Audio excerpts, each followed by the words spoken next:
À Abidjan, les bateaux-bus permettent de relier plusieurs communes. De plus en plus, les populations ont recours aux pinasses motorisées pour effectuer leurs déplacements. Un moyen de transport qui a ses avantages et ses risques. Nous en parlerons dans cette édition. Dans ce journal, nous nous rendrons en Égypte où le régulateur télécom a adopté la forme finale de la licence 4G. Bonsoir à tous, merci de choisir Business 24 Africa, la première chaîne panafricaine d'information économique. À Abidjan, le transport lagunaire est en plein essor. Plusieurs communes sont reliées les unes aux autres grâce aux bateaux-bus. À côté de ces moyens de transport modernes, les pinasses motorisées sont de plus en plus utilisées, à l'image du quartier 05 dans la commune de Koumassi et du village de Mbadon à Cocody. Un moyen de transport qui semble présenter de nombreux avantages malgré les nombreux risques. C'est un reportage de Lawane Babatunde et Marie Serré. Moins cher et rapide, voici les deux principaux profits d'un voyage au moyen de cette pinasse motorisée. Ces voyageurs payent chacun 200 francs CFA pour la traversée de la lagune ébriée. 2 kilomètres à parcourir en 15 minutes pour allier le village de Mbadon à Cocody à partir de cette gare du quartier 05 de la commune de Koumassi. Au lieu de passer, faire le grand tour, avec les embouteillages, tout, je descends à 9 kilos. Je prends celui de Baka de Mbadon, je descends là, par ici, facilement je rentre.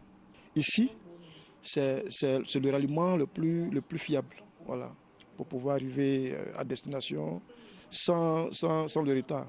Si je vais à la traite, suivi de comment je suis obligé de passer par là, parce que le transport est très facile et abordable. J'habite à Kouedo. Voilà, donc je suis venue voir ma grande soeur qui est ici à Koumassi 05. Depuis, j'ai fait la découverte d'ici. Donc, ça me permet d'économiser aussi. Je viens de la Riviera Mbadon et nous allons jouer un match au 05 au rond-point. Nous allons emprunter la pinasse comme c'est un moyen de transport plus court et fiable. Pour ce même trajet, le transport routier mettrait plus d'1 heure et coûterait 5 fois plus cher. Tous les jours, de 6h à 18h, les voyageurs vont et viennent. Chaque 15 minutes, le temps de faire le plein, 2 embarcations quittent quasi simultanément les deux rives. Une activité lucrative et sans grande difficulté. Avec la diminution de carburant, en tout cas, ça nous plaît beaucoup. Nous sommes très fiers, nous sommes très heureux. Parce que de 700 et quelques, c'est abaissé jusqu'à 500 et quelques. Non, en tout cas, ça nous aide. Ça nous permet de faciliter un peu le transport. C'était à 300 francs le transport. On a baissé jusqu'à aujourd'hui, c'est à 200 francs. Avec le trajet, on pense que c'est bon. Bon, par jour, on peut faire la recette de au moins 80 000 à 70 000. Souvent quand ça marche, on va au-delà de ça. Mais quand c'est tant de période, quand c'est le congé, on est moins de 80 000 francs. Mais quand la rentrée arrive, ça va au-delà de 100 000. Ça nous permet de nous débrouiller, nous les jeunes. Voilà. Nous n'avons pas encore de boulot à faire. Souvent, ça nous sauve. Ça nous permet aussi d'aider nos parents avec. Malgré sa rapidité, le très bas prix du titre de transport, l'aspect sécuritaire pourrait amener plusieurs personnes à renoncer à la traversée lagunaire au moyen de la pinasse motorisée. Les promoteurs se veulent toutefois rassurants. Ils sont en contact permanent avec la police maritime pour les alerter en cas d'accident. Poursuivons ce journal avec ces informations. Les 3 prochaines années connaîtront plus de changements que les 50 dernières.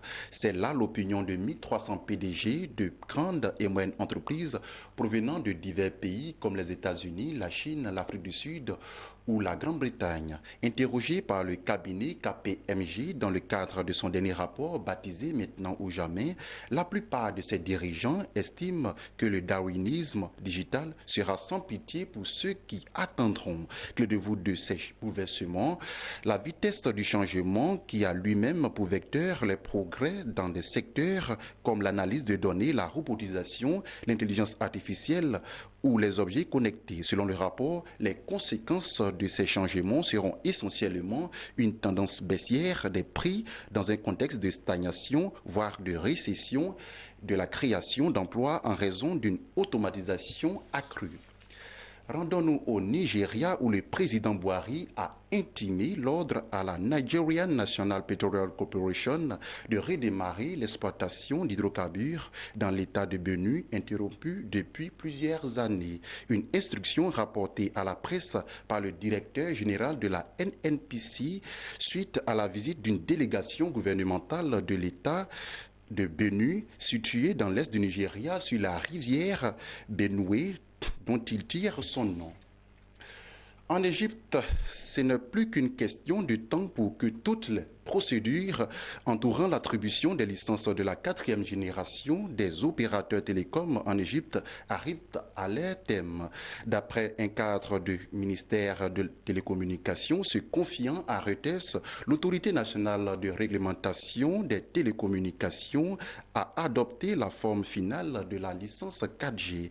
D'après la source de Reuters, une fois que Télécom Égypte, Vodacom, Etisalat et Orange auront acquis la licence 4G, il leur sera accordé des bandes de fréquences supplémentaires pour fournir aisément le très haut débit mobile aux populations. C'est ici que nous refermons ce journal. Merci de nous avoir suivis et continuez de vous informer sur la première chaîne panafricaine d'information économique, Business 24 Africa.